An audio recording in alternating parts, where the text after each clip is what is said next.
Hi everyone, welcome to another episode of our podcast Web3 and Chill. I'm Aayush, joined with Vishal, my co-host, and today we have a very interesting guest with us, Mr. Bertrand Levy. Hi Bert, how are you doing? I'm good, thanks. What about you? We are good too. Yeah, Thank you doing so much. good. So much. So Bert right now is the VP at Sandbox, and we are so excited to have him here on our podcast, and we have so many questions for you. So, Bert, starting with a very basic, simple question. What is a metaverse? Good question. Because there's a lot of people that have heard about the metaverse but don't really know what it is.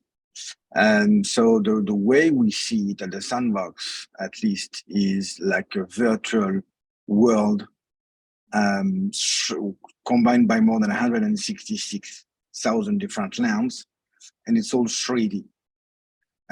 So what you have a picture in mind is when you're launching Google Earth, you see the Earth from above.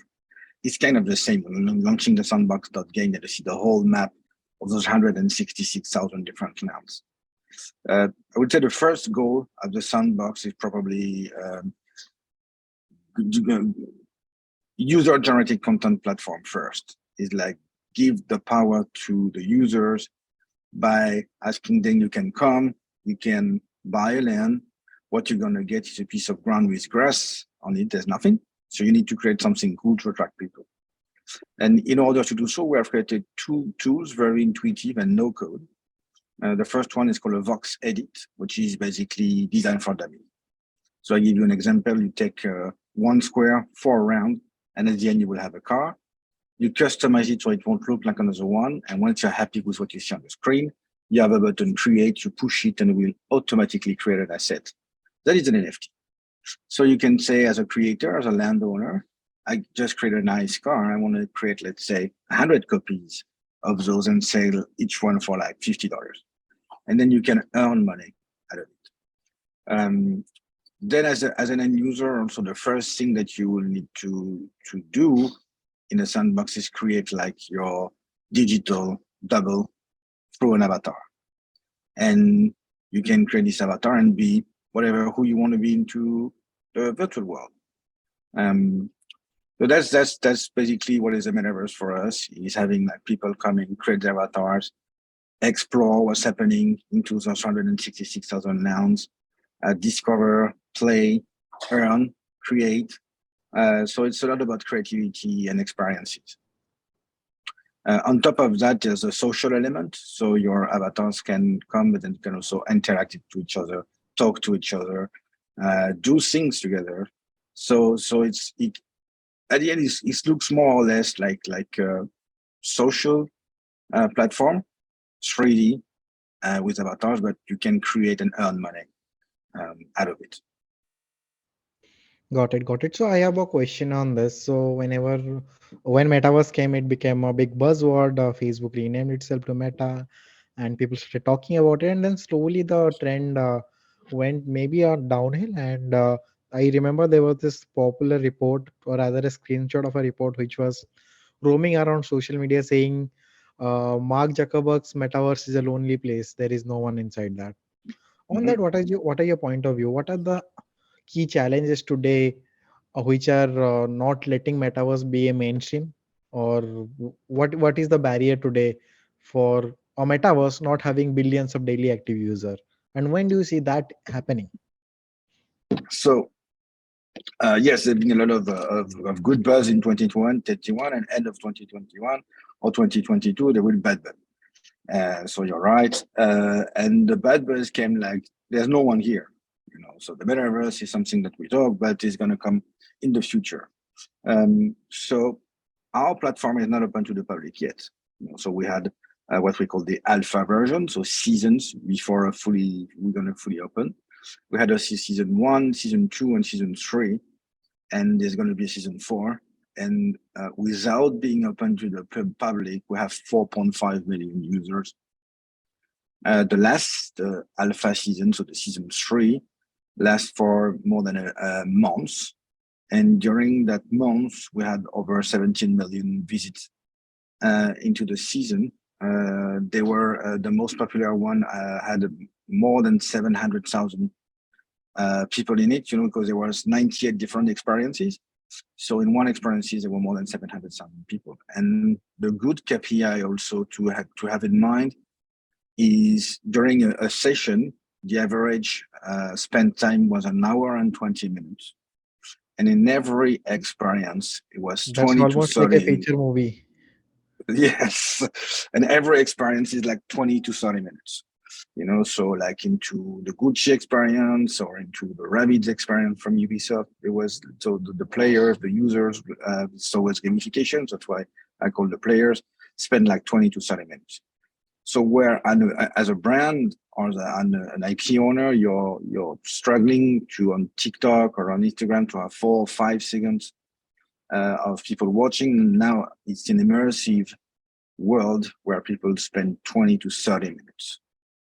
So that's it. So I don't know where the journalists get their numbers, but we have 4.5 million users. And they are here.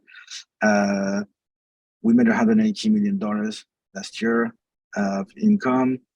I can give you another metrics when it comes to what we've done with Snoop Dogg. So Snoop Dogg is Yeah, a I good was just coming example. to that. I was coming to like the Okay. Snoop Dogg Sandbox collaboration was very popular. Like the first ever Mhm. music video shot inside a metaverse was by Snoop Dogg and Sandbox. And I recently saw you guys are partnering with Dead Mouse to Mhm. on something in the line. So how do you Yes. feel artists or entertainer are entering this space, and are they be are they going to be the one who are going to be examples for the mainstream or the masses to follow them into the metaverse? Is that a kind of strategy today popular metaverse platform like yours following to get more and more artists, entertainer, and influencer or key opinion leader, so that a generic awareness among the masses, like people like me and Ayush, about metaverse rises? Well, uh, it's all about, as I told you, it's all about experiences. So, and again, I told you also it's 166,000 different lands. So we want to be as diverse as possible. At the end, the goal is to have the end user coming and find 166,000 different experiences. So and when you think about what could be the metaverse, it's like people want to have fun. They want to be into the entertainment. They want to go, and explore something fun. So of course it's all about music.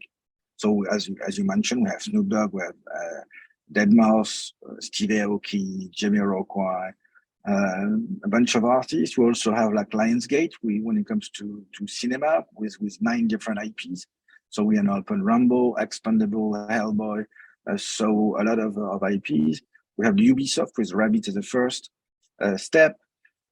So it's all very diverse. Entertainment first, music, cinema, games. But it's also Tony Hawk. It's also Paris Hilton. It's also Time Magazine. It's also so a lot of different things. But at the end, what we want to have is like experiences that people say, okay, it was fun to be here. It was great. And we started this first move into the music because we, of course, the music is great. So, and the first move that we've done, just to highlight what I was saying before, with Snoop Dogg, is we sold 1,000 tickets for an upcoming show, Avatars playing in front of Avatars, at $1,000 each. So it's $1 million of tickets that we sold in 20 minutes. Then we recreate his virtual mansion in LA into his land, and we sold 5,000 VIP pass at $500. So it's $2.5 million that we sold in 7 minutes. And then as he loved the fashion, we took what he was wearing during the past 25 years and create 10,000 different Snoop's avatars with like new outfits, new hairstyles, different 10,000. And those 10,000, we sold them for $3 million in a day. So altogether, in a day and 50 minutes, we made $6.5 million with Snoop. So is there people here? I would say 4.5 million so far, and we're not open to the public. Is there money here? It's $6.5 million in a day and 50 minutes. And I'm like it's very inspiring and also informative, like because and the way you are putting stats is like getting a reality check on how metaverse is thriving and how great it can be. The other thing I wanted to touch upon is a lot of brands are also collaborating with your platform and they are building their Mhm. own experiences. Yes. In your point of view, what is the right way to approach this entire area of entering a metaverse? How a brand should enter a metaverse according to you? So I wouldn't say according to me, but I would say according to some brands like Gucci, which is probably a good example. And basically, what they told us is we're number one fashion brand in the world. Fashion is our core business. This is what we know how to do the best. And so when we're gonna come to the metaverse through Sandbox, we just don't want to do the fashion. Take the advantage of the virtual world. There's no scale. There's no gravity. It's only pixel. You know, if we have some, we want to have something in the sky, if we want to have something underneath the water at big scale.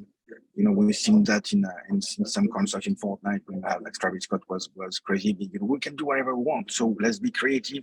And I think that's one of the right paths that they have chosen when we have opened the Gucci Vault experience. There was no fashion, but more like an immersive, creative, curated environment. And I think that's one of the right paths is take the advantage of what you can do in the virtual world and not replicate what's happening in the real world. Got it, got it, got it. Clear. How far are we? So in terms of, let's say, Sandbox, it has had live events. User can go and play games. But do you think there'll be a point of time where users would, let's say, will change the way they work, socialize, or consume? They already are consuming media. But do you see this revolution coming to the way people work and socialize? Also, to, let's say, Sandbox or other metaverses? Yes, probably. Yes, and we see already like some new jobs coming. You know, some people getting into the metaverse, and the fact that they can be part of the metaverse, be create everything, earn money out of it. There's new job already coming. So definitely, then there's some experiences that has been done also when it comes to meetings, virtual meetings in companies. A lot of things that can be done. One thing was actually kind of good is we know when we have a HSBC as a bank into the sandbox, and the CEO told us something that we didn't know. You know, the bank system. There's a lot of new diplomas that comes to banks, and usually they stay 1-2 years and they switch to another bank. Then they switch to another bank. So the young diploma, and uh, what she told us is the internal impact that the HSBC getting into the metaverse through the sandbox was very big internally, because all the new employees that just arrived from school, you know, they're just like, wow, HSBC come to the metaverse. I'm in the right bank. You know, I don't want to leave this bank. So it's also something that we did not expect, but it happens today. Like as a younger, say, okay, nice move from my company. I want to stay into that company. Oh, wow, who would have thought about that? So I was following the story and I heard the CEO of HSBC said that they want to educate the younger audience and gamify experiences to promote financial literacy. But wow, this is amazing. This is helping them retain a lot of their clients. Yes. Uh, how can businesses prepare for the emergence of metaverses? Do you think every business should be in metaverse, even if they don't have a use case right now? It's all depending the way they want to come into the metaverse, because well, at the end I would say probably yes, but they need to change what they're doing into the real world. You know, they don't, like if you're building uh, houses or building, you know, you don't. In my view, you don't have to replicate that. You know, you can recreate houses, but there's something that needs to be here on top. You know, something you can create the most beautiful world. Uh, the avatar will come once, but the fact is they will come back twice. And if nothing happened into a virtual world, then they will come back. Well, the first time they say, "Wow, that's great." They will come back. They will come back and say, "It's still the same. There's nothing here." And so a lot of brands that reach out, that will be a part of the sandbox, I always say, like, what do you want to do exactly? You get to think what you're gonna do. How regular you want to have the avatars coming back? Because there's a lot of people waiting in the wood for them to do a wrong move. And so you have to think, and that's what we are helping them to do internally, because now we're almost 500 people in the company, and there's a lot of creators, a lot of developers into our company, and we're helping them understanding what is a metaverse, understanding how to get into the metaverse the right way. So I would say there's no real job companies that cannot go into the metaverse. Maybe funeral, I don't know. Otherwise, there's some. If they do it the right way, I think yes, everyone can come to the metaverse and create things. Got it. So, oh, yeah. So I have a follow-up. Like, it's more of a concern, right? Today, people are paranoid on how this big tech companies are tracking their data and they're using it to show them ads. What are your point of view on how privacy is going to change in the metaverse? Is my every moment, every action is being tracked and or not? And my follow-up to is it how? I mean, you are guys are the leader, so how are you guys trying to solve for safety inside metaverse? Like if someone is coming and to me inside the metaverse and doing some objectionable action, is there something in place to stop that at the first place? What are your point of view on these two area inside the metaverse? So regarding data and protection, it's a decentralized world, so we don't have a lot of data. The only thing that we know basically is the wallet address and what the avatars are doing into the experiences. So that's the first thing. The second thing, when it comes to moderation, which is more or less our question.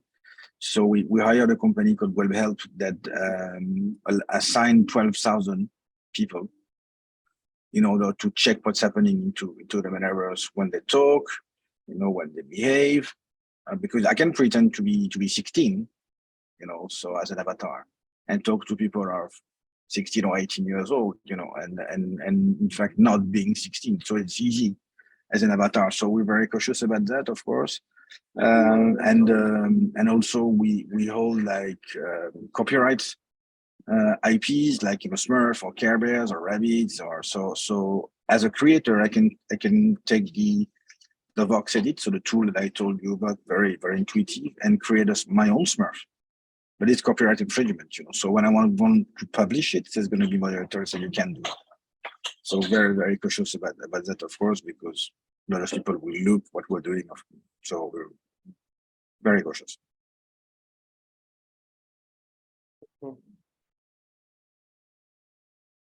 I mean, Vishal spoke about privacy and security. So in Web 2, companies had access to data on every move that, hey, this user is clicking there. Okay, this user was interested in, let's say, buying a football. So let me show him ads of football for the next 10 days. Do you think targeting will be possible in a metaverse? The way it was in a Web 2, it is in a Web 2 domain. And adding to that, I think I read somewhere some article that one of what tech giant companies coming up with eyeball tracking inside the metaverse. So again, monetizing on attention. So yeah, we would love to hear from you. What are your thoughts? It's not the philosophy of the Web3, it's really like Web 2. So we don't want to do that. And the only thing that we can do is less tracking for like brands, like Gucci wants to know how many people came and what was successful. Was it that the biggest idea was like that? Yeah, there was like 70% of the guys who came into the Gucci experience stayed at that specific location because they loved it. So here's what they love. We can replicate that. We can find, but we're not going to target the players and say, oh, you were there, so why don't you use this? Makes sense. As you know, I mean, you work with partnerships, right? What are few of the most interesting use cases you have come across in Metaverse? So I mentioned one is Gucci. Yeah. Very. Also, there's one from the South China Morning Post in Hong Kong, which is a newspaper. You know what is the metaverse? When it comes to the newspaper, and so basically what we've done is like a GTA game where you go into the Hong Kong streets, you go into your car, and you ride into the Hong Kong streets, and then you have to achieve certain thing to go to the next level. But at some point you're stuck. And your car cannot move because there's a lot of taxis in front of you. You don't know why. And there's a sign by the road with a QR code. When you scan that QR code, it links you to the headline, one of the headlines of the South China Morning Post, where in Hong Kong there was a big strikes of taxis that last for a long time, and a lot of Hong Kong people remember this. And so we took one of the headlines of something that happened in Hong Kong and turned it into a gaming experience. Wow, this is amazing storytelling. Like, this is crazy. So as of now, our AAA games, be it a Fortnite or a Call of Duty or whatever, they have amazing graphics. When it comes down to the new metaverses, the graphics are not really comparable. So when do you think they'll be able to catch up with the graphics that other users have seen in the Web2 world? So when you're running 166,000 experiences, there's a lot of data coming. So if we want to be much more realistic that we are today, it will be like crazy amount of data. So that's very difficult. First, and secondly, I think the Sandbox was a mobile game 10 years ago. Yeah. A little bit more than this, and we end up with 40 million users, and a lot of people that used to play the Sandbox as a mobile game love the voxel style that we have, and so we kept it also for that reason, and it kind of become like the standard. At least it's like the Sandbox style now. So it's really like when you look at everything when voxel style, you just know that's Sandbox avatars. No, I agree. I think it has a very high recall value. Like if I see those kind of images, logos, I immediately relate that, hey, this is Sandbox. I think Yes. there you're winning. Like it's a high recall factor. True. Yes, correct. As a company, as one of the leading metaverses company out there, what are the challenges that you guys are facing, let's say in 2023? It can be around compliance, technology, marketing, anything. No, so I would say since the bear market, as you know, we have our own crypto. Since the bear market is just the good news is we don't have any difference when it comes to traction from artists, brand and artists and IPs. So that's the good news. Challenge, I would say we come from the mobile, so we will probably go back to the mobile at some point. Now we are only PC and Mac, and this is one of our targets is to go back to the mobile. Do you see any government agencies or any governments coming and partnering with Sandbox? Yes, we have already through VARA, so the regulator of Dubai, who is already in the Sandbox and working closely with Dubai. There's Saudi Digital Authority also that acquired the land in order to have multiple actors from Saudi Arabia. So yes, a lot of things, and then it's more like museum. But when it comes to, let's say, government rated, it's like digital authority through Dubai and Saudi Arabia. What are your thoughts on AR and VR integrations with these metaverses? So AR is great, VR is great, but we think that VR is great 5 minutes. When you have we think that VR is great, but great 5 minutes. You know, when you have the headset, you're looking, it's great, and then you're kind of fed up afterwards. So, and as I told you, at the beginning of the conversation, we have our users is like 20 to 30 minutes into the world. So we don't believe that VR will fit with our world because of that. We don't see the people staying 30 minutes, you know, with VR headset without banging head on the wall. so, so we will go mobile, we go AR. We already have some stuff in the AR. VR will probably take more time because we were not focusing on VR for now. That makes sense. As of now, I'm sure Sandbox has its own tokens, which are required for some exchanges, etc. Every metaverse has their different currency. I like USD or some other currency. I need to buy tokens for every metaverse. It's a pain. As a user, I want to maybe move between metaverses. That's a larger, aim. That hey, I'm in Sandbox right now, and maybe 10 minutes later, I just want to visit Decentraland for something. Do you think this will come to fruition that different metaverses are connected, and a user will be able to take his digitally owned asset from one metaverse to the other one, and use this? When it comes to currency, I don't know. We want to be as interoperable as possible. So what right now, everything that you buy into the sandbox, you can put it outside the sandbox, and the way around. Everything that you buy, like NFT, you can import them into the sandbox. When it comes to currency, really, I don't know for now.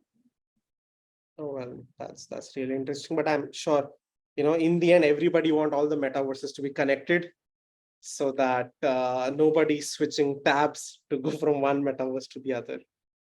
That's great. Sure, makes sense. Bert, thank you so much for your time. We had a very informative, and Thank you. Go and enjoy your evening now. Yeah. Thank you so much. Thanks. Talk Bye. to you soon. Thanks. Bye.